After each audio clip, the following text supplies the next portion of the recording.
You should stop trying to change. I mean, come on. We've all heard that a leopard can't change its spots. Are you going to be the one leopard that can? We've all heard once a cheater, always a cheater. Are you going to be the one that changes? Well, let's dive into the center of the fire together. Let's turn up the heat.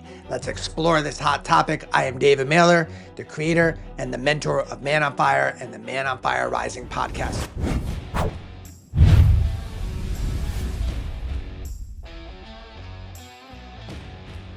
Well, can we change? That's the magical question. Well, I think it may serve us to recognize that it's actually not really about changing. In fact, ultimately, it's about exchanging, which we'll get into in a moment. But let's first look at this. I have parts of me that are a liar. I have parts of me that tell the truth. I have parts of me that are loyal. I have parts of me that cheat. I have parts of me that contain my energy. I have parts of me that leak my energy. I have parts of me that operate from integrity. I have parts of me that operate from a lack of integrity. What are we getting at? We are made up of all of these different parts, and each one of them is what makes us up. And if you listen to one of my previous podcasts, we spoke about inevitably you have the choice. You have the ability to have the mental discipline, the fortitude, the emotional and the physical and the mental fortitude to literally choose which part of you are you going to feed. We know that a plant can't grow if you don't water it. If you don't feed it, it dies. We know that a marriage, if you don't feed it, it dies. And we know that if you have certain parts of you and if you don't feed them, then eventually they can die down. And the parts that you do feed, they can grow, they can become amplified. And that's the name of the game here. See, the idea and where we all get stuck in the trap and the mistake that we make is we keep trying to change. We keep trying to change a part of us that can never change. Instead, what we should be focusing on is accepting that part of us. What the heck does that mean? Well, I know for me personally, there was a stage of my life, in my 20s and 30s, where I was not very loyal. I did not contain my energy. I leaked my energy. And if I keep trying to prove to the world, but that's not who I am, that's not who I am. Trust me, I can change. I can change. You see, as long as you're in denial that those parts of you exist, those parts of you grow in more strength. They grow in more amplitude. They grow in more power, and they want to express even more. So what did I work on? I worked on ownership. I worked on taking responsibility that, yes, those are a part of me. And I had to go and clean up in certain relationships where I was out of integrity, not only with myself, but with that other person. But that takes courage to take ownership, to look somebody in the eyes and let them know that I recognize I hurt you and you deserve better than that. You see, once you can take ownership of a part of you that you're not proud of, that part of you loses its grip on you. That part of you no longer is pulling you down under the waves. You can invite that part of you back home to be reintegrated back into your body, but it doesn't mean that it's something that now is in the driver's seat. As we discussed on the previous podcast, you get to decide who's at the helm. You get to decide who's steering the ship because you, yes, you are the captain of your ship. So, first suggestion for you is to recognize that all of these parts are you, right? I told you another story about a guy in our community who had 19 affairs, but he had sold to everybody else that he's loyal, he's an integrity, he's a committed man. And he couldn't even, he was terrified to face his family. He was terrified to face his daughter. He was terrified to face his wife. He literally thought about ending his life. Why? He couldn't embrace those parts of him because he had sold to the world that he's not that. You see, once you can own that those parts belong to you, now you have the possibility of taking your power back from those parts. But as long as you deny those parts, meaning you go into denial, you lie to yourself, you lie to others, those parts just gain more momentum and have a chance of showing themselves even more. Thumbs up if you're following me on this. So what's the other thing we should be focusing on is that it's really never about changing. Well, what does that mean? It's really about exchanging. You see, once you could identify that all of these parts of me, and once you can start to work on which parts you want to feed the most, because what you feed will grow, what you focus on will grow. So you have to take control of your life. You have to have the mental discipline and fortitude. But separate from that, we should also recognize that there are literally thousands of versions of us. What do you mean by that, David? Well, I'm going to explain that to you. Maybe you've heard of the thousand Buddhas, right? One's happy, one's sad, one's smiling, one's laughing, one's angry. This is how I kind of look at it. I look at it that there are thousands of versions of us that coexist. Now, just kind of take this journey with me, take this trip with me. You don't have to do any mushrooms, you don't have to smoke any marijuana. I'm not putting anyone down that does that stuff, but just take a little trip with me for a moment. And imagine here you are, you wake up every day and you get up out of bed, and standing in front of you is a thousand versions of you, each one separated by a millimeter distinction.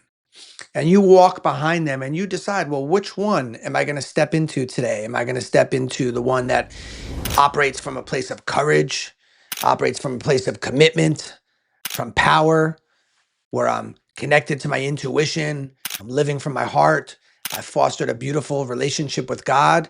Are you going to step into the version of you that's lazy, that's a procrastinator, that makes excuses, that eats crappy food? Like, which version of you are you going to step into that day? And so, in my mind and in my life, I just visualize all these like little robot figures in front of me, just like Iron Man, right? He's got to put on a suit. Like, we all have a suit waiting for us because we're just this spirit, we're just this soul, we're just this essence.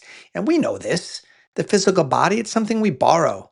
We get to borrow it for this journey that we call life, whether it's 80 years, 90 years, 100 years. And we get a chance to treat this physical vessel really well because it's supposed to house our spirit. So you get a chance every single day to decide, what version of me am I going to step into? What version of me am I going to step into?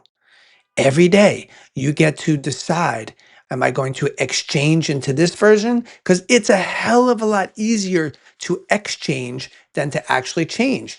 And as we shared earlier, it's not about changing a part of you. That part of you is more about you accepting that part of you, but no longer letting it be in the driver's seat. No, this is about your understanding that I have the ability as a human being to exchange into a different version of me, makes different decisions, takes different actions, totally operates with a different software where I'm showing up in life more engaged, more full of life, more happy, more full, more in my heart, more in my power, more connected to my intuition, more connected to God. Every day we have an opportunity to exchange right into that version. Well, David, I don't know. Like, that sounds so difficult. No, what's difficult is when you keep trying to change. You can never change parts of you that will always be there. Yes, you can learn to which parts you're supposed to feed, as I've been sharing during this podcast. But how cool would it be if you could just exchange? You just go into this new version of you, just like in the movie Bagger Vance. I think it was Matt Damon and Will Smith, and he was looking for that perfect swing, just looking for that authentic you. There is one authentic version of you that exists. So you have all these thousands of versions, but there's one that's in harmony, that's in resonance, that's in the right frequency, the right wavelength, the right alignment, the right congruence with the most authentic version of you that God created. That's what we're all after, is to exchange into that version, like all of the spokes on a wheel, your bicycle when you're a kid, all of them coming into alignment into one spoke. The real you, that's what our journey here is about. And part of how we get there actually is we accept all of the other parts of us. We accept all these other versions of us, but ultimately we keep making decisions and we keep taking actions that bring us into further alignment with the most authentic version of ourself. You think about, all of you are perfect, right? The famous Michelangelo with the statue of David. And they asked him, how did you carve such a beautiful statue? Like, how did you do this? And he had explained that David always existed inside of the marble. All I did was chip away at all the impurities that weren't David. For you, we all have a perfect version of us, the most authentic version of us, the most aligned and congruent version of us that exists already inside of us. And our life is about chipping away at the impurities that are not really us. Or said differently, it's about embracing all of those parts, but coming more and more and more into alignment with the most authentic version of yourself. It reminds me of one of our guys that's been with us in Man on Fire for about 6 years. And his name's Robert. And, sadly, he lost his wife to a long battle with cancer. And what did that do? Well, it sent him into a downward spiral. And mind you, he had a young daughter. And, he turned to alcohol, he turned to drugs, became a crappy dad. His daughter would have to pull him out of the bars. Now, is that who he is? No. Are those parts of him that were expressing themselves? Yeah. He was in a lot of pain and he didn't know what to do about it. And thank God he found his way to Man on Fire, just as a side note. So what did he do? He got himself support. He got himself accountability. He got himself challenged. I couldn't be the role of his daughter. And eventually he got himself into Man on Fire. And what did we do? Did we get him to change? No. The answer is N-O. What we did do is we reminded him of who he really is. We got him back into alignment with the most authentic version of himself. We got him to exchange into a version of himself that's incompatible with how he was showing up with the drinking and with the drugs and being at the bars and being a father that's distant and not taking care of his daughter and not taking on responsibility. But he had to come into ownership and take responsibility that, yes, parts of me drink, parts of me do drugs, parts of me are a crappy dad.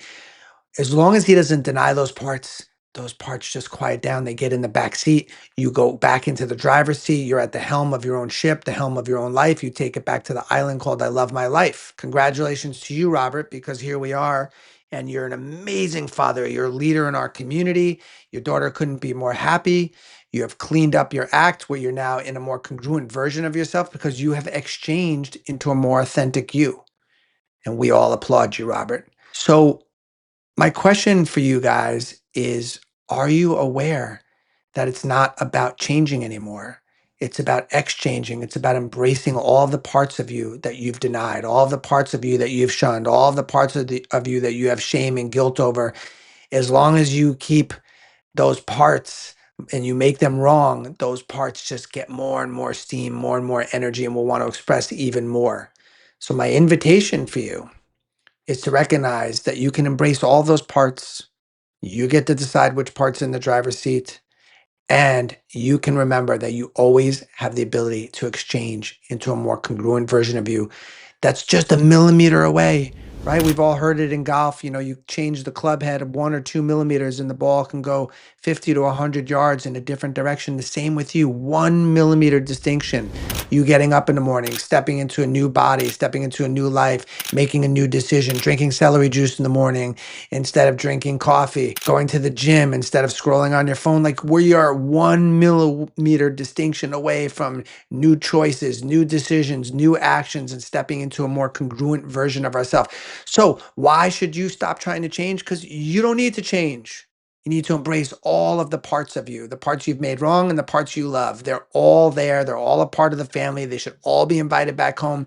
But you, yes, you have the ability to exchange into the most congruent version of you that you came here to be, that you signed on for. So I'd love for you to put into the comments, are you ready to make the exchange? And if you want to learn more, follow more of our podcasts, and we'll be giving away little tidbits, little suggestions of how can you start making this exchange? How can you step into this new version of you? Guys, it is always an honor and a privilege to serve everyone that's following me. If there's anyone that you know that you feel could benefit from any one of these episodes, please like it, comment, share. So much love, guys. Here's to all of you rising with passion, with power, and purpose. Bye for now. If you like what you're seeing and hearing, then hit that like button and subscribe to the channel and click the notification bell so you'll know the next episode has dropped.